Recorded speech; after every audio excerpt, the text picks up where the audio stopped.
Guys, आज के lecture में हम डेटाबेस सीरीज स्टार्ट करने जा रहे हैं। आज हमारा डेटाबेस का फर्स्ट लेक्चर है। तो आज के लेक्चर में हम देखेंगे कि डेटाबेस एक्चुअल में है क्या। तो चलिए स्टार्ट करते हैं डेटाबेस की डेफिनेशन से। Data shared collection of logically related data is called database. जो लॉजिकली रिलेटेड डाटा होता है उसको हम डेटाबेस कहते हैं। अब लॉजिकली रिलेटेड डाटा से क्या मतलब है? जो एक दूसरे से रिलेट करता है। फॉर एग्जांपल, अब हम किसी बैंक का डाटा स्टोर कर रहे हैं, बैंक में डाटा स्टोर कर रहे हैं, तो उसके कस्टमर्स का डाटा स्टोर करेंगे। जो बैंक से रिलेटेड डाटा है उसके डाटाबेस में वो डाटा स्टोर करेंगे। हम ऐसे नहीं कर सकते कि बैंक के डाटा में किसी स्टूडेंट का डाटा स्टोर कर दें। तो आई होप आपको इस लॉजिकल रिलेटेड डाटा के मीनिंग का पता चल गया होगा। और ये जो डेटाबेस है ये आजकल बहुत ज़्यादा इम्पॉर्टेंट हो गया, क्योंकि ये जो banks, shopping, production, utility, billing, इन सब की कंपनीज़ में ये सब अपना डेटाबेस इसी तरह स्टोर करते हैं, और जो कि हमें फिर बाद में मिलता है। हमारा जो भी डाटा, हम जैसे बैंक में अपना डाटा, अपनी इंफॉर्मेशन स्टोर करवाते हैं, तो वो हम सब का डाटा डेटाबेस में स्टोर करते हैं। अब डाटा का क्या मतलब है? जब भी हम डाटा का वर्ड यूज़ करते हैं तो उससे हमारा क्या मीनिंग है? डाटा जो है वो एक्चुअली फैक्ट्स और फिगर्स हैं। हम फैक्ट्स और फिगर्स को डाटा कहते हैं, और जो कलेक्शन होती है डाटा की उसको डेटाबेस कहते हैं। अब डाटा में कुछ भी आ सकता है, जैसे कि नेम, नंबर, फ़ोन नंबर, और अब इन सब का जो कलेक्शन होगा वो हमारे पास डेटाबेस होगा। अब डेटाबेस में हम किस तरह का डाटा स्टोर कर सकते हैं, इसके लिए कोई पार्टिकुलर रूल्स नहीं कि हम सिर्फ इस तरह का डाटा स्टोर कर सकते हैं। हम किसी भी चीज़ का डाटा डेटाबेस में स्टोर कर सकते हैं, जैसे कि cricket team, student, buses, movies, किसी चीज़ का भी डाटा हम इसमें स्टोर कर सकते हैं। और जैसे कि जो भी डाटा हमने स्टोर करना होता है वो पर्सन या ऑर्गेनाइजेशन के अकॉर्डिंग हम स्टोर करते हैं। ये पर्सन या उस ऑर्गेनाइजेशन पे डिपेंड करता है कि वो किस तरह का डाटा स्टोर करवाना चाहता है। जैसे कि अब आप मान लें कि एक फूड का डाटा हमने स्टोर करना है, तो वो खाने वाले के प्रोस्पेक्टिव के हिसाब से और तरह स्टोर होगा, और बनाने वाले के अकॉर्डिंग और तरीके से। अब स्टूडेंट और टीचर की एग्जांपल भी देख लें। जैसे अब अगर हम स्टूडेंट का डाटा स्टोर करना चाहते हैं तो वो टीचर के डाटा के प्रोस्पेक्टिव से डिफरेंट होगा। जैसे कि स्टूडेंट के डाटा में उसका रोल नंबर आ जाएगा, उसका डिग्री उसकी आ जाएगी, प्रीवियस डिग्री आ जाएगी, लेकिन जो टीचर का डाटा होगा उसमें उसका एक्सपीरियंस, क्वालिफिकेशन आ जाएगी। तो अब डेटाबेस मैनेजमेंट सिस्टम की तरफ आते हैं। बहुत से लोगों को डेटाबेस और डेटाबेस मैनेजमेंट सिस्टम में कंफ्यूजन होती है, लेकिन ये दोनों अलग अलग चीज़ें हैं। डेटाबेस मैनेजमेंट सिस्टम एक्चुअल में वो टूल है जो जिसे हम डेटाबेस को स्टोर करते हैं, जो डेटाबेस को स्टोर और मैनेज करने के लिए यूज़ होता है।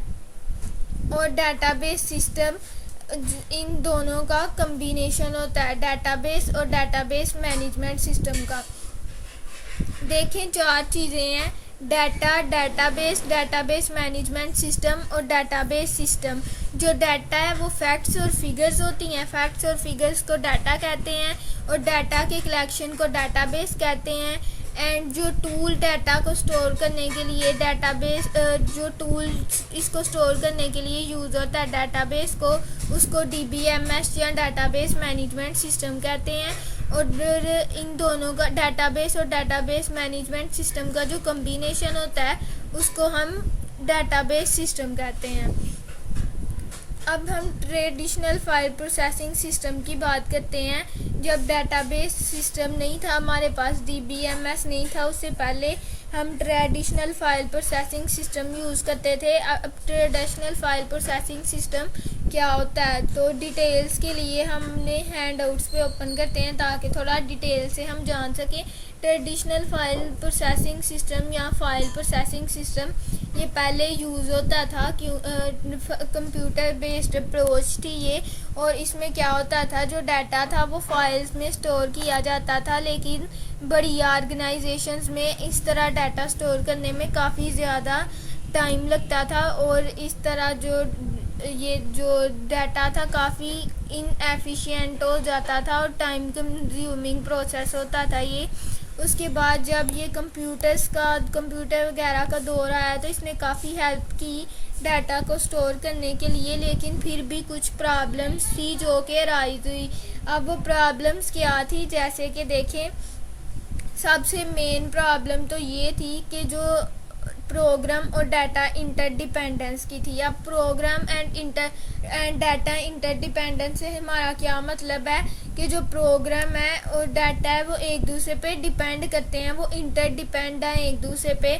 मतलब एक में अगर हमने कोई चेंजिंग करनी है तो दूसरा भी उससे अफेक्ट होगा। अब देखें, अगर हम कोई चेंजिंग करना चाहते हैं प्रोग्राम के एक पार्ट में तो हमें उससे पूरा प्रोग्राम अफेक्ट होगा, हमें पूरे प्रोग्राम में चेंजिंग करनी पड़ेगी। तो इस तरह हम काफ़ी मुश्किल होती थी इसे स्टोर करने के लिए, और ये प्रोग्रामर या डेवलपर के लिए, डिज़ाइनर के लिए बहुत ही पेनफुल होता था कि एक थोड़े से माइनर से चेंजिंग के लिए भी उसे पूरा का पूरा डाटा जो था वो चेंज करना पड़ता। बार बार चेंजिंग के लिए एक दूसरे पे डिपेंड करता है, अगर एक पार्ट में चेंज करना है तो पूरा का पूरा चेंज करना पड़ेगा। और दूसरा जो डिसएडवांटेज है वो ये हो गया कि नॉन शेयरिंग ऑफ डाटा, ये डाटा को शेयर नहीं था करता। अब पहले तो हमने देखा कि जो फाइल प्रोसेसिंग सिस्टम है ये एफिशिएंट नहीं है, क्योंकि अगर हम ये इंटरडिपेंडेंट करता है, एक दूसरे पे डिपेंड करता है। अगर एक पार्ट में चेंज करनी है तो पूरा का पूरा सिस्टम चेंज करना पड़ेगा। और दूसरा ये कि ये नॉन शेयरिंग ऑफ डाटा, ये डाटा को शेयर नहीं करता। अगर सेम डाटा है तो उसको हम बार बार राइट करेंगे, बार बार हमें रिपीट करना पड़ेगा। ऐसे नहीं कर सकते हम कि एक जगह पे उसे लिख दिया और जो दूसरी एप्लीकेशंस हैं वो उसको शेयर कर ले और हमें बार बार लिखना ना पड़े। फाइल प्रोसेसिंग सिस्टम का यही डिसएडवांटेज था कि ये रिडंडेंसी और वेस्टेज ऑफ स्टोरेज होती थी, इससे कि अगर हम डाटा को एक दफ़ा लिखा हुआ है तो हमें दोबारा से उसे दूसरी जगह पे दोबारा लिखना पड़ेगा, डाटा शेयर नहीं कर सकते हम। तो इस सब की वजह से ये इनकंसिस्टेंट कंसीडर होता था। और अब हम डाटाबेस की एडवांटेज देखते हैं। डाटाबेस की जो फाइल प्रोसेसिंग के डिसएडवांटेजेस थे ना, वो सब जो फाइल प्रोसेसिंग सिस्टम के डिसएडवांटेज थे वो डाटाबेस के एडवांटेजेस हैं। जैसे कि वो शेयर नहीं था करता डाटा को, और जो डाटाबेस है वो शेयर करता है। फाइल प्रोसेसिंग सिस्टम डाटा को शेयर नहीं था करता और डाटाबेस शेयर करता है।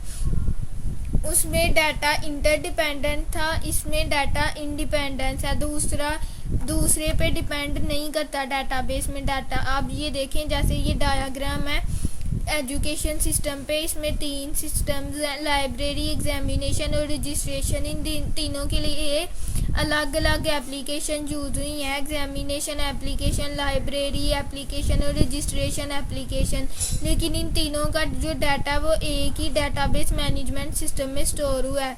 अब जो डाटा एग्जामिनेशन सिस्टम और रजिस्ट्रेशन सिस्टम के लिए सेम है, वो एक ही दफ़ा लिखा हुआ है, जिससे कि स्टोरेज भी बच जाती है, हमें इसे रिपीट करने की ज़रूरत नहीं पड़ी। अब जैसे एग्जामिनेशन के लिए और रजिस्ट्रेशन के लिए स्टूडेंट की आईडी का डाटा स्टोर करना था तो वो एक ही दफ़ा हमने इसमें मेंशन किया। लेकिन अगर फाइल प्रोसेसिंग सिस्टम होता तो हमें जितनी दफ़ा चाहिए था उतनी दफ़ा इसे राइट करना पड़ना था। इसके अलावा ये बेटर डाटा इंटीग्रिटी होती है, इससे ये चारों इसके एडवांटेजेस थे।